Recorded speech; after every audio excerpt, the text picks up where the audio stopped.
Omicron का संक्रमण क्या बच्चों को भी तेजी से अपनी चपेट में लेगा? वैक्सीनेशन कितना जरूरी हो गया है ओमिक्रॉन के आने से बच्चों के लिए? क्योंकि ये हम इसलिए सवाल उठा रहे हैं क्योंकि साउथ अफ्रीका में औसतन 10% बच्चे संक्रमित मिल रहे हैं और इन संक्रमितों में 2 साल से ज्यादा उम्र के बच्चे भी हैं जो संक्रमण की चपेट में आ रहे हैं। WHO ने आगाह किया है कि बच्चों को लेकर सतर्क होने की आवश्यकता है क्योंकि ओमिक्रॉन बच्चों के लिए खतरनाक हो सकता है।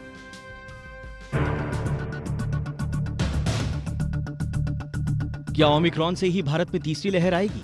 इसका जवाब हर कोई जानना चाहता है, लेकिन ओमिक्रॉन के खतरे के बीच इसमें एक सवाल और जुड़ गया है। क्या ओमिक्रॉन अपनी जद में बच्चों को शिकार बनाएगा?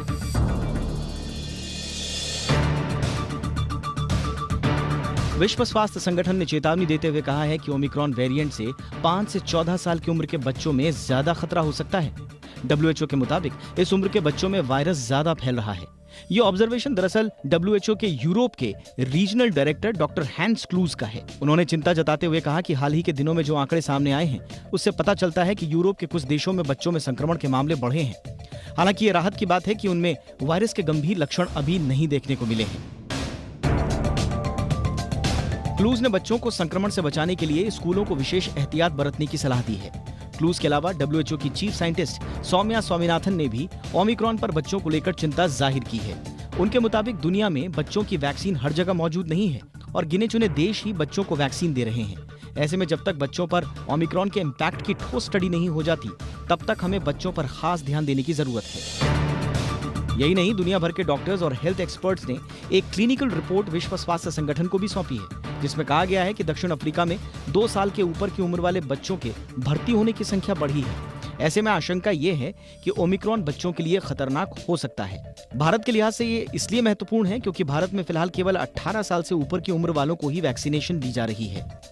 हालांकि भारत ने कोविड-19 की 2 वैक्सीन को बच्चों के लिए अप्रूव किया हुआ है। इसमें जाइडस कैडिला की ज़ाइकोव-डी और भारत बायोटेक की कोवैक्सीन शामिल है, लेकिन बच्चों को वैक्सीन देने की प्रोसेस अभी शुरू नहीं हुई है। जानकारों का मानना है कि स्कूलों में एहतियात के अलावा बच्चों की वैक्सीन पूरी तरह से आने तक पेरेंट्स को फुली वैक्सीनेटेड होने और कोविड नियमों का पालन करना अब जरूरी हो गया है ताकि बच्चों के लिए खतरा कम से कम हो। ब्यूरो रिपोर्ट, जी मीडिया। और हमारे साथ इस मसले पर बातचीत करने के लिए जुड़ चुके हैं doctor Sameer Bhati, member of covid committee Delhi से। डॉक्टर भाटी, स्वागत है सर आपका हमारे शो पर।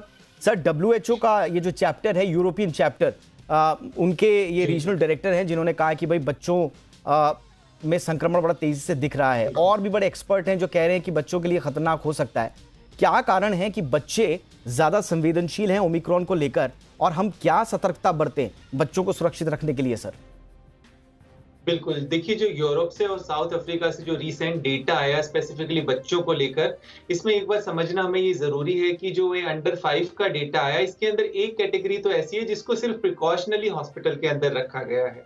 उधर से जो स्टेटमेंट आया साउथ अफ्रीका से। इसके अलावा जब हम बात करते हैं तो कुछ बच्चे ऑलरेडी हॉस्पिटल में एडमिट थे किसी और रीजन की वजह से भी। जब उनके टेस्ट किए गए तो उनको पॉजिटिव मिला, बट उनके वो जनरली कोविड को लेके वहां पर एडमिट नहीं हुए थे। पर सभी बच्चों में, इनमें चाहे मैं यूरोप की बात करूं जिसमें 5 से 14 साल का ग्रुप है, या साउथ अफ्रीका के अंदर जो अंडर 5 वाले हैं, सभी के अंदर बहुत ही माइल्ड और हल्के सिम्टम देखे गए हैं। और स्पेसिफिकली हम साउथ अफ्रीका की बात करें तो वहां पर निश्चित तौर पे जो अडल्ट वैक्सीनेशन रेट है वो भी काफी कम रहा है। तो इन सब रीजन की वजह से हम कह सकते हैं अभी फिलहाल कि सिम्टम्स काफी माइल्ड बच्चों के अंदर देखे गए हैं। और वैसे भी अगर हम इंडिया की भी बात करें स्पेशली, तो फर्स्ट वेव के अंदर जो वेरिएंट था और सेकंड वेव में सेकंड डेल्टा वेरिएंट की वजह से बच्चे हमारे काफी इन्फेक्ट हुए थे, पर किसी के अंदर भी कोई मेजर मतलब सिम्टम नहीं देखे गए।